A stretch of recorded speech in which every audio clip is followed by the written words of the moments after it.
everybody, and welcome. We are back again. I am with Jane, the fabulous Jane. Hi, Jane. How you doing? Very good, thank you. You? Excellent. I'm superb. Thank you very much for asking. So today we are talking mindset. I'm going to open with I love this quote from Henry Ford. He's one of my favorite guys, actually. Whether you think you can or you think you can't, you're right. So, in today's episode, we are going to be delving into the world of mindset. Now, Jane, you and I both know this. In the world of recruitment, we actually live in a lot of activity, don't we? Numbers, like metrics, CVs out, interviews booked, I don't know, deals Jobs closed. in, client meetings, yeah. Right, exactly. Staring at spreadsheets, tracking every KPI that we can. And this is where we see so many recruitment business owners almost getting it backwards, really, because metrics don't drive your growth, your mindset does. So we could have, the fanciest CRM in the world, we could be using the best strategies in the world, but if our head is in the wrong place, if our beliefs are sabotaging our own success, or your focus is scattered, if procrastination is tripping you up, your revenue will baseline. Yeah. So today we want to show you why mindset beats strategy every single time. And, or should I say, is as important as the strategy that you are applying. I'm going to give you some practical tools to help you shift gears in your business. So, Jane, let's open with this and start why, because mindset can mean so many different things, can't it? But we really see this playing out and stopping recruitment business owners before they come and work with us. It's a big thing that we do for lots Yeah. of good reasons. When they come to us, there are a lot of chaos going on in their head, confused where they are, stuck, procrastination, stress, feeling the pressures of driving a recruitment business, and mindset for people at that point is often really not in a very empowered and strong place for Yeah. them. And normally they haven't chosen to go there. It's a series of small actions on a downward trend that suddenly they are there and they don't know how they got there, because at one point they were full, at one point when you went, I'm going to set up my own company, you were filled with self-belief. I can do this. Like, I know I can do this. And then at some point the proverbial hits the fan and self-doubt kicks in. And then before you even realize, you're caught in this like tornado of negative patterns, negative thoughts, and that's now running your business. And I think it's really important to clarify when we talk about mindset as well. Like when I started in recruitment, we didn't talk about mindset. We just had that go-getter attitude and work hard, play hard, and the results will come. So it's a new area. And now terms like imposter syndrome, self-doubt, limiting beliefs, they're bounced around without any real understanding of them. Now, I'm a big believer that if you think positively, your life is likely to be more positive. If you think positively and take no action, you're just going to walk around with a big, huge, gushing smile on your face going, life is great, and still not see the boss coming that's about to hit you. So it's a real blended approach in my head of actually, what are we doing to enhance our mindset, and how is that contributing to the growth of the business? They're hand in hand. So Yeah. the analogy we were talking about before we came on was physical fitness and mindset, two areas. So mental fitness and physical fitness. If you want to get fitter, go to a gym, go running, do something. If you want to be the fittest version of yourself, you are going to have to work to a plan. You're probably going to have to get a coach or a personal trainer. You're going to have to lay out objectives, and you're going to have to set benchmarks. And if you do all of that, you will become the fittest version of yourself. Or you can just get a bit fitter. Run a couple of times a week, go to a couple of gym cats, you'll be fitter. So there's levels of mindset as well. If you want to run the world's best recruitment company, you are going to have a plan and a strategy that involves the mindset work. You're going to have to show up. You're going to have to take action. You're going to have to actively work on what's going on up here to become a better version of yourself. Yeah. And actually, what I'm hearing, what you're saying, I totally agree with it, is that mindset is a strategy. It's one of, if not the key strategy that you need to have in place, that you need to be working on every single day Yeah. as part of that plan. When you look at, okay, what's my business plan for my recruitment business, or whichever business type of business you run, it is within that, what is the strategy around myself as a leader and Yeah. how I'm developing myself, and what are the skills? So not just about skills around leadership, or although actually leadership is a lot of that is mindset, but not just about, how do we use certain technology, or how do we use AI in our business. Actually, before we even get to those things, what is going on in our own operating system, which is our head, and how is that running in the background of your business?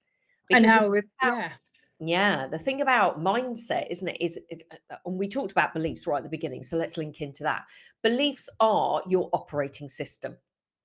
So you can't see them, but they're always driving every single action and every single decision and every single result that you are getting in your business.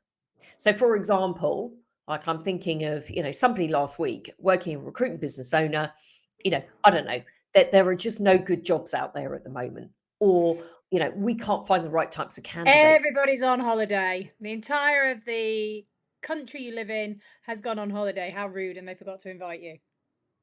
Exactly. Now, if we believe that that is the case, that everyone has gone on holiday, and if we believe there aren't any good jobs out there, it will actually impact our actions, because our beliefs, and we were talking about this earlier as well, weren't we? Our beliefs, our language with ourselves, that language is being filtered by our brain. Mhm. That brain is deciding, delete, distort, generalize. Okay, what information here do I want to pay attention to? If it believes that actually everyone's on holiday, it's going to look for that evidence and that justification Yeah. to back it up.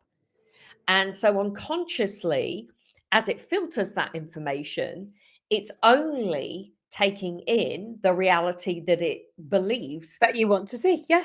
Right. Yeah. And we all do this, and I would caveat you to pause for a second and think about a time that you can self-evidence that you've done this, because we all have. Yeah, I can't remember. You'll probably remember better than I do. But somebody said, a belief is just a thought that you choose to think and give power to.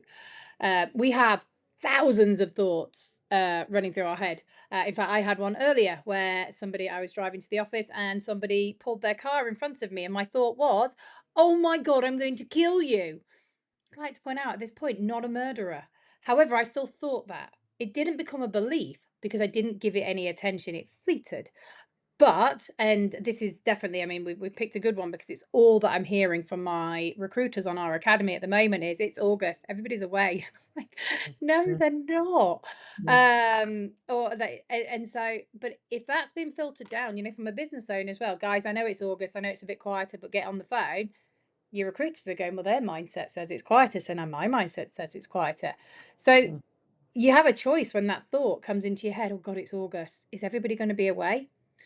mm, And the technique that I use, because I have to work a lot on my mindset. Like it's this is how I grow as an individual. I force myself to do mindset work daily. But when that thought comes into my head, so everybody's going to be on holiday. Today's going to, August is going to be terrible. Then I catch it straight away. Like catch it, physically catch it. I'm very visual, and I say to myself, "Is that true?" And then I mm, have a whole narrative with myself. So welcome to Jane's world, everybody. But that narrative will be very simple. It's probably not true because I'm not on holiday. Next door neighbours is not on holiday. People in the office over the road not on holiday. So no, it's not true. What is true? It's school holidays and it's August in the UK. Therefore, a higher proportion than usual of people are on holiday. What do I need to know? And again, for anybody listening, this is a true, genuine conversation that goes through my head and I tend to scribble it down. So then the answer is, so if a higher proportion is, what's my usual call ratio if I'm doing, let's say, business development? So mhm, normally for every 15 dials, I get through to one person. What is it right now? What has it been in the last 5 days? So mindset meets strategy. Oh, it's been 16. Oh, okay. That's interesting, isn't it, Jane? As I'm chatting to myself. So I just need to make 2 to 3 extra calls a day to get the results that I want. Okay, I can action that. So go back to the original thought. Oh, it's August, everybody's on holiday, because that's what I'm hearing from secretaries and PAs and gatekeepers. To which I can then go, "No, actually, Jane, you silly little sausage, that's not true, is it? The reality is a higher proportion than usual are on holiday, so therefore I need to increase my daily dials by 3. Crack on, off we Mm, go. Plan is formed. mm, But mm. I mean, Christmas and Easter are great examples of this, Katie, and we see this single-handedly. If you allow your recruitment business to be destroyed 3 times a year because you allow that level of thinking to permeate, then unless you're changing your budgets and your targets, it's a really good example of how one tiny thought can become a belief that then becomes a business objective where you willingly accept that at Easter, Christmas, and August, you will allow your billings to drop because it's August. Nah, it's Christmas. Nah, Easter Bunny's coming. Yeah, exactly. And what you're talking about here, totally, because we're in the same market, we've got the same tools, but what you're talking about is a different belief. And that question you ask yourself is absolutely key. So I call it, it's like I have my own like belief audit that I follow. And that when we get that belief in our head, when we've got that reoccurring thought, it's like, is that really true? And what you said was right. Is that really 100% true? Because it might be 80%, it might be 20%, it might be 30%. Because the unconscious mind, we don't, the logical mind will go, well, hold on a minute. You can't go from, people are on holiday to, well, I've just got to totally take it away because, your team are going to argue with you, aren't they? They're going to know, they're going to say, well, hold on a minute. There is an element of that that's true, right? Which we can Yeah. acknowledge. But is it 100% true? No, it's not. You gave all those justifications as to why. So what we do is we slightly reframe that belief into, okay, so maybe there are less amount of people available for me to speak to today. So therefore, as you said, okay, how do I need to counteract to that? What do I need to change in my behaviors or my strategy or my approach to overcome that or to ensure that I can still get the Yeah. result that I want? And that's what we're talking about here. And these reoccurring thoughts, they really do impact us and they impact our teams. So, like Jane's saying, it's like, does this belief empower me or does this belief disempower me? This is what you want to look out for. And we can just tweak those beliefs slightly. And it's that shift that Jane's talking about there, that can make the biggest difference on how you show up for calls, how you show up in pitches, how you talk to your team, literally everything. Yeah. So I love that question really is this really true 100%? Talking And to yourself. right. Talk to yourself and write it down, as you say. Okay. So I mean, this is beliefs. Now, the second one, and this is a game changer, Jane, is all about focus. Because imagine, I don't know, imagine that you are sitting down and, well, let's talk about the difference actually between what I call a scattered thought process and a laser focus. Because often I will hear people say, oh, Katie, do you know what? I am super busy all day, but I really don't feel like I'm moving forward. Yep. Right. And then when we dig in, the reason that people feel like that is because they are busy with distractions. So, in other words, I'm checking my CRM or I don't know, I'm on my dashboard and I'm looking at what I need to do today. Then I'm jumping on LinkedIn because somebody's just pinged me a message on LinkedIn. And then I might be talking to my team about something. So, in other words, we're kind of flitting from one thing to another, these urgent but not important tasks, or some of them are, but some of them aren't necessarily priorities. And it's these little distractions, and we call it shiny squirrelitis, but it's these silent um, vampires of our time that actually mean that we end up doing lots of different things every day, but we never really feel like we're getting anything done. Yeah. And I would argue that's typically because, if we go back to the laser focus analogy, we actually don't know what we're working towards. So we've created a business and we know we want to either have more freedom or work-life balance, or but actually there's not clear clarity on, is the action I'm doing right now getting me closer or further away from my goal? So Right.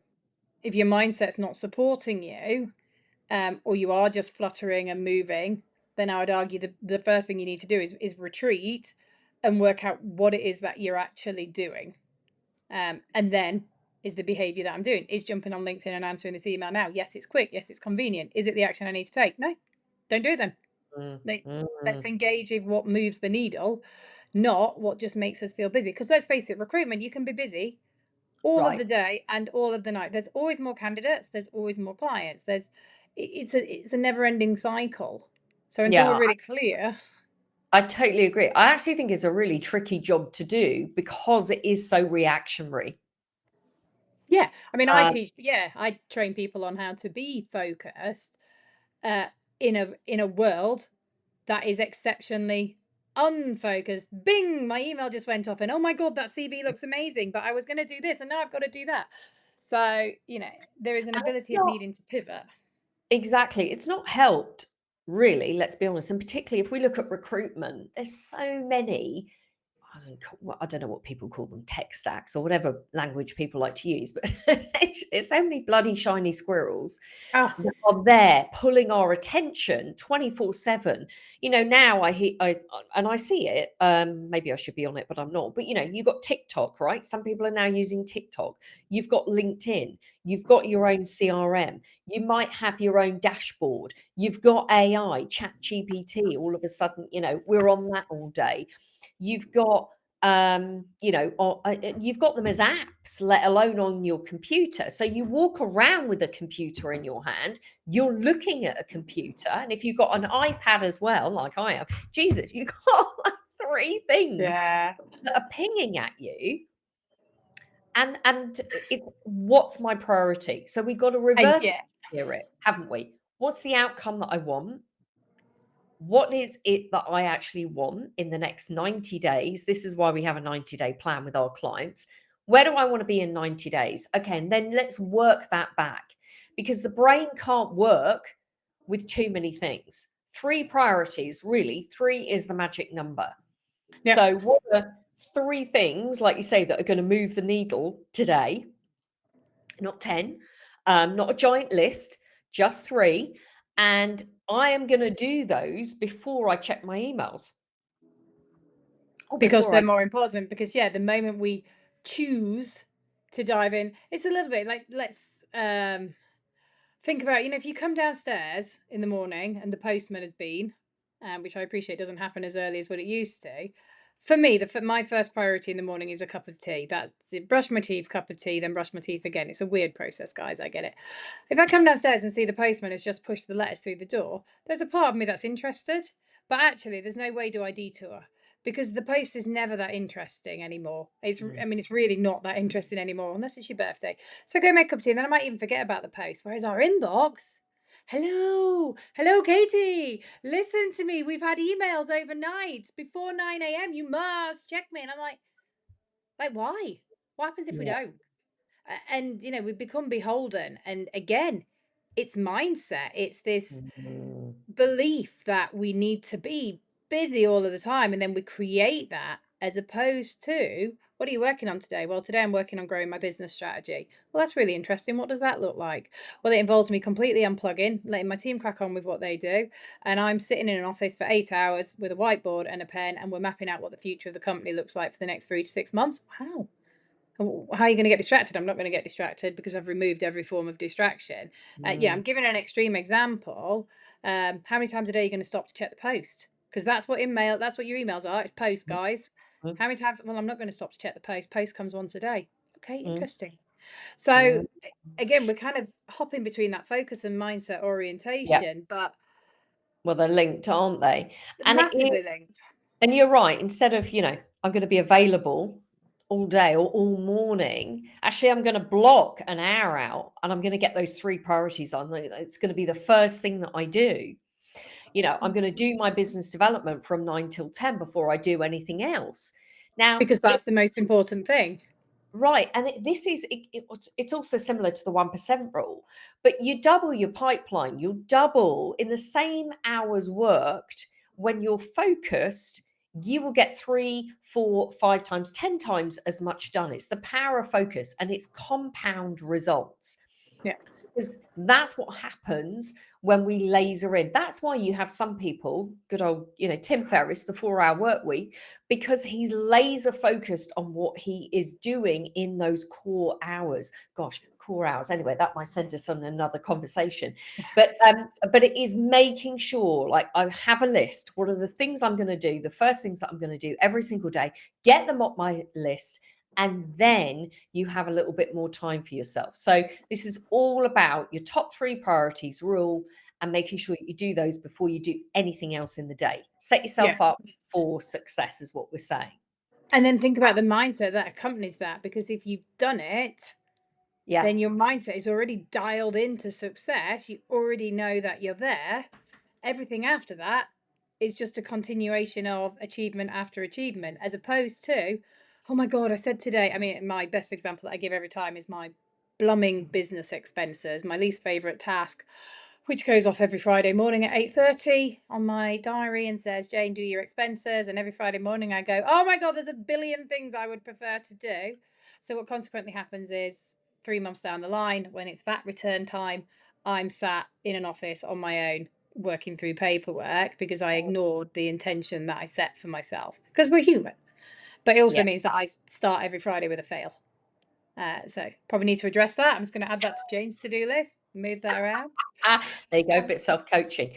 Yeah. Okay. While we're on focus, I want to talk about the elephant in the room.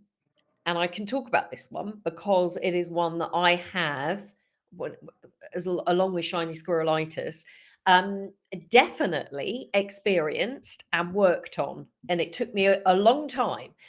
And it is, I call it the elephant in the room because it's one of the biggest, I think, killers that I see in recruitment businesses. I'll give you examples of what I mean. Right. Actually, you just gave me a great one. Delaying doing your expenses. Um, Avoid putting off a client call Mm. or tackling an awkward situation with a team or something. So, in other words, it looks like is that we will put things off, we will low prioritize, or we'll wait until everything's perfect. Like, I can't act on that, I don't have enough information. Or when I've got really, really good at that, that's when I'll I'll start. do that. Yeah. Yeah. So it is well, I'm talking about procrastination. That's what I'm talking about right now. And every day I see people like go down that trap of falling into procrastination. And I want to absolutely make something critically clear here because a lot of people they know they experience procrastination, but they don't want to admit it because they think that it is a sign of laziness. Let me be absolutely clear. The truth is, procrastination is almost absolutely never laziness. It is about fear, Yeah. usually. Yeah. Fear of rejection, fear of failure, fear of getting it wrong. Or, as I mentioned, it's perfectionism. And there's a lot of recruitment business owners that are very, very good, that have such high standards of what they want to deliver that they're in that perfectionism Yeah, they can't put out anything that's challenge. not. Yeah, we hear it all the time, don't we? I can't do that yet. It's not ready, or I've got Right, to have my web page has got to match my LinkedIn, and I might just make a sales call.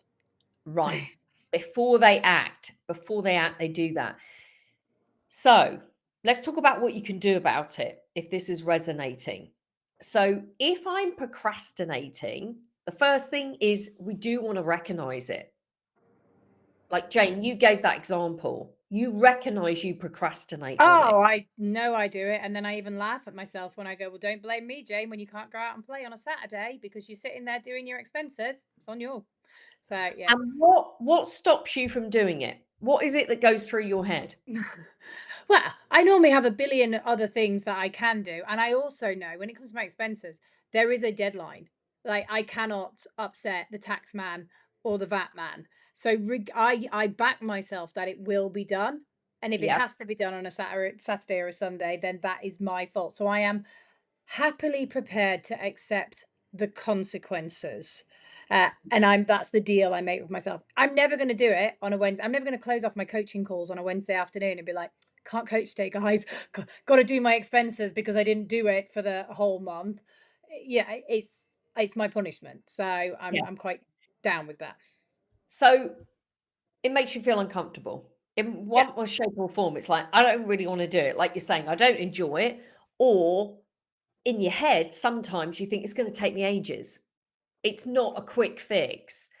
How long is it gonna take me? And so with anything on the or not with anything, but with most things around procrastination, if we can shrink it and we can break the task down into the smallest of actions, like, I don't know, I'm gonna think of another one. I mean, maybe it is your example is a good one, or you're gonna build a client, like a pitch or something, or a presentation, or you're gonna do a PSL tender.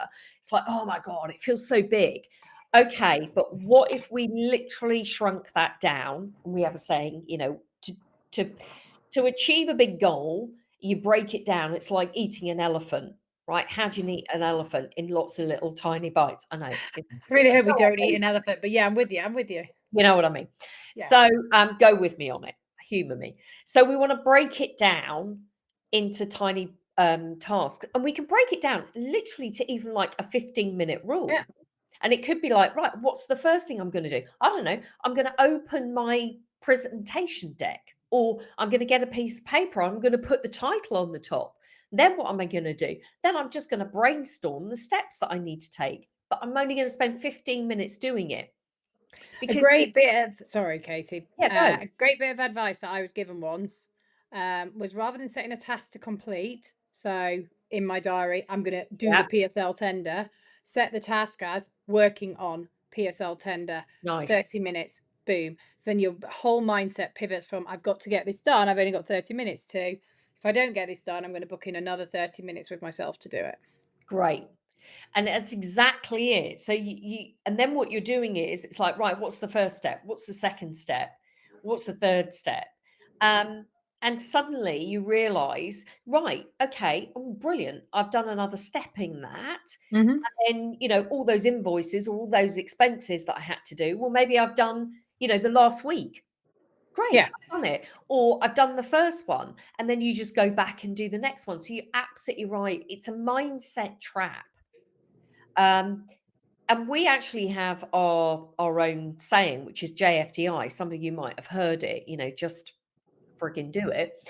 But it is the antidote. It really is to procrastination because it's like, what's the first step that I can take? And what's the worst thing that's going to happen if I take that step? Yeah.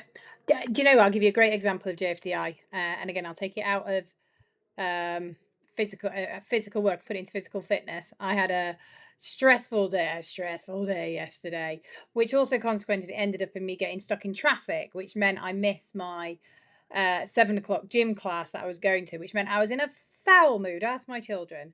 And I sat there and I got home and then I had emails to answer. And so suddenly it was 7:45 and I was sitting at my desk going, I'm in a foul mood now. Like I wanted to train. I haven't. I'm now doing emails. It's 7:45 at night, but having a real old rant at myself. And then a little voice back in my head went, go for a run.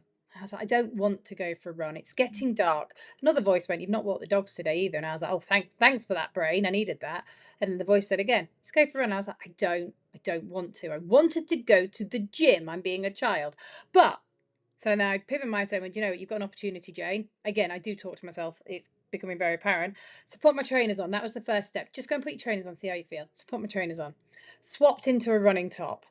I was like, okay, how do I feel now? And I thought, yeah, I still don't feel up for it. So tell you what, I'll put the dogs on the lead.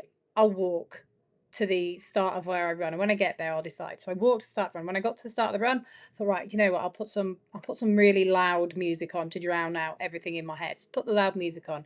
And then I walked another 200 yards. I was like, I tell you what, it doesn't make any difference. I've not committed to this. So I'll run. As soon as I want to stop, I'll stop. And I came back with my second fastest 5K time. Um, Amazing. which is Love that.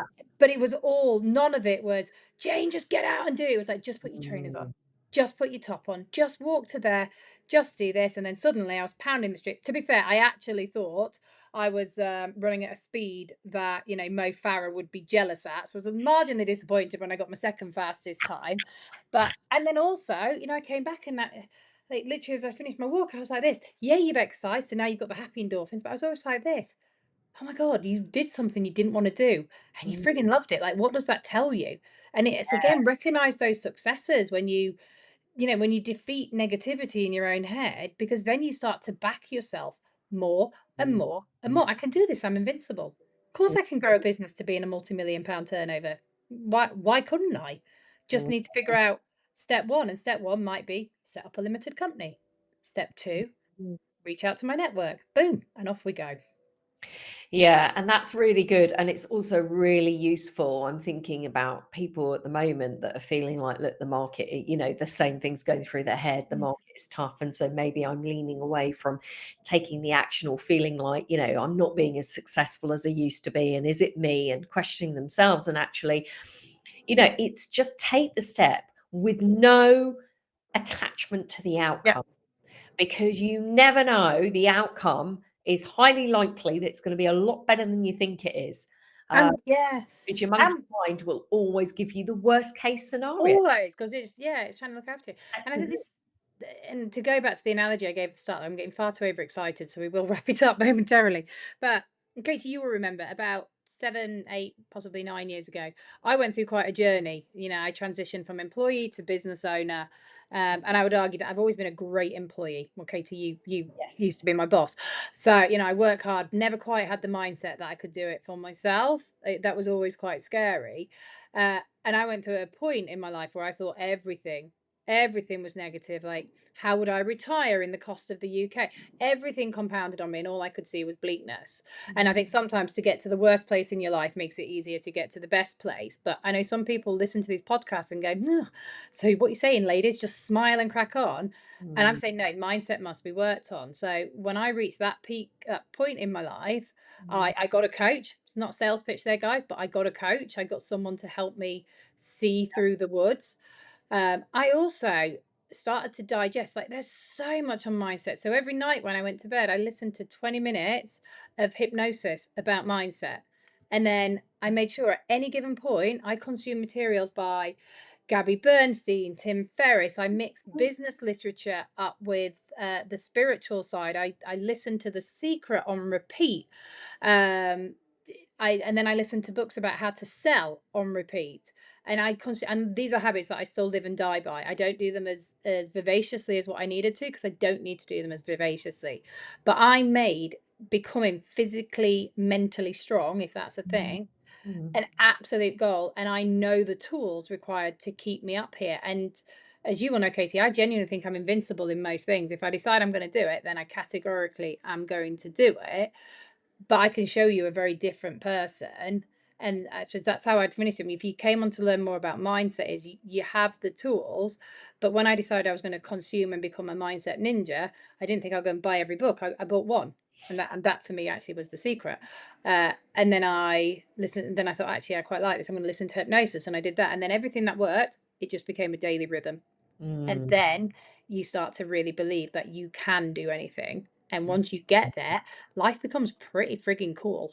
I love it. What a great wrap up. So thank you, Jane. So let's bring it all together. So, um, yeah, you put a lovely ending to that. So look out for those beliefs. Because beliefs can hold you back or propel you forward. So what are the beliefs? Maybe that language that you're using with yourself. What are those hidden drivers for you? We talked about focus. It's a game changer. Laser focus. That helps to really accelerate your results. Procrastination, the silent killer, and how JFDI keeps you moving and break things down into those bite sized chunks. And I'm going to say this because metrics do matter. They Mm. absolutely do. And we teach that. Um, but they also mirror of what's already happened for you. And they will give you a path for the way forward. But mindset is the thing that decides what you're going to do next and what your results are next. So that is why mindset really is the top priority or working aspect for you. So, and do these things consistently, as we say, and your business will shift in incredible ways, Yeah. much more than your dashboard alone can predict. So, if you would like to get your hands on the £1 million recruitment business model, this is the exact model that we teach our clients in our program, then click on the link below this podcast because you can get access to that today. Please subscribe. We are here every other week. So please, if you enjoyed it, give us a review, give us a thumbs up, share it with your colleagues and your friends. And we can't wait to see you again on our next podcast. So, Jane, thanks so much. Anytime. See you soon, guys. See you again soon. Take care.